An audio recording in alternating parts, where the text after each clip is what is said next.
Oh, Welcome back to the Ignite Test Prep Podcast. Today we're on episode 7, the early decision gamble. so Vic, we spent the last 4 episodes navigating a minefield of hidden rules and counterintuitive strategies. We've talked about institutional priorities, the myth of the well-rounded student, the handicap of your high school, and the bizarre world of yield protection. It feels like we're playing a game of four-dimensional chess. Is there any moves? Is there any move that just simplifies things like a trump card? There is. It's the closest thing to a silver bullet in this entire process. But it's a silver bullet that you have to fire with your eyes closed, and it might just ricochet back at you. We're talking about early decision.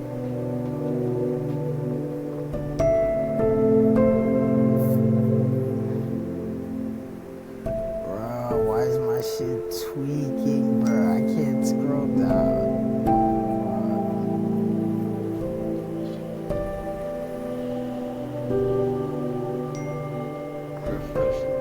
The binding commitment, the if you accept me, I will come no matter what deal. It sounds so final, so much pressure for a 17-year-old. It's immense pressure, but let's start with why it's so tempting. The statistical advantage is staggering. Let's look at the data for the class of 2028. At Brown, the overall acceptance rate was about 5%, but for the early decision pool, it was over 14%. At Dartmouth, it was about 5.3% overall versus 17% early. At Columbia, 3.8% versus 13.5%. That's not just a small bump. That's a completely different admissions reality. You are 3 to 4 times more likely to get in if you accept early. And why? What's the magic behind it? It's not magic.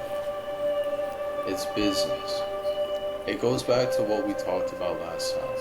Yield. An early decision applicant is a guaranteed enrollment. They're 100% yield rate. For an admissions office that's obsessed with their yield statistic, ED applicants are pure gold. They can lock in a significant portion of their incoming class, sometimes up to 50%. With the perfect yield, students before they even look at regular decision pool. So they are essentially de-risking their entire admissions process. They get to build a large chunk of their class with students they know are coming. It gives them a massive advantage in managing their numbers. It's the ultimate tool for the institutional self-interest, and it creates a powerful incentive for them to admit a higher percentage of ED applicants. Think about it. Every student they admit in the regular round is a gamble. They might choose to go to a competitor. Every ED student is a sure thing. Who would you bet on? The sure thing every time. But this feels like it creates a deeply unfair system. It advantages the students who are savvy enough and privileged enough to not have to worry about comparing financial aid offers. And that is the dark side of the early decision gamble. It is fundamentally a tool that benefits the wealthy. When you apply ED, you're agreeing to attend the school before you even see your financial aid package. For a family that needs to compare offers, that's an impossible commitment to make. It's a high-stakes poker game, and if you can't afford to lose, you're not even going to sit at the table. So the very act of applying early decision signals to the university, hey, we can probably afford this place, or at least we're not going to let a lack of aid stop us at all. It's a powerful implicit signal, and it's why the percentage of students on financial aid in the ED pool is often lower than in the regular pool. But here's where it gets even more complicated. What if you're a family that could probably afford it, but if you'd like to get the best possible deal? Does applying ED hurt your chances of getting merit aid? That's the $1 million question.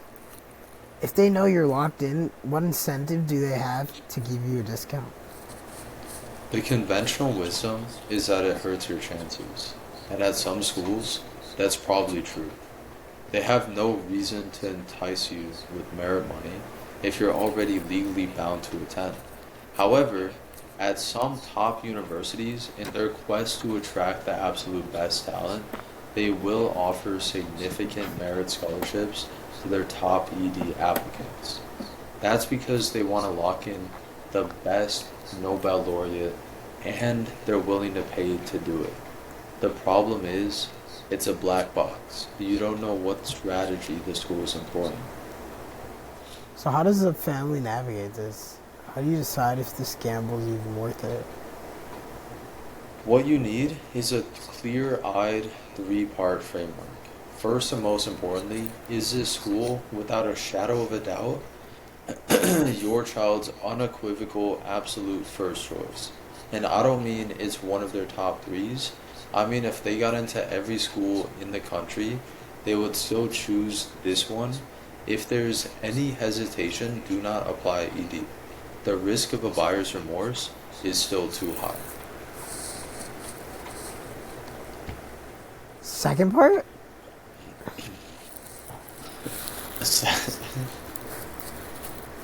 Second part is you have to run the numbers. Every college is required.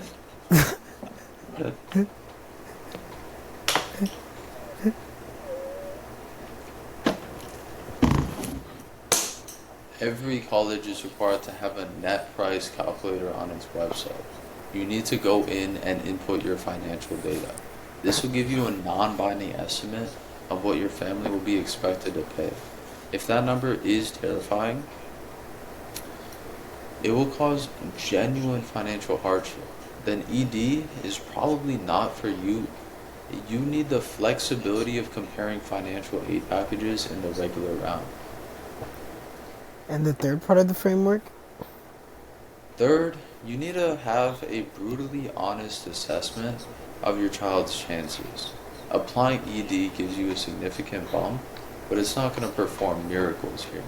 If your child's academic profile is significantly lower than the school's 25th percentile, then applying ED is likely just a faster way to get a rejection letter.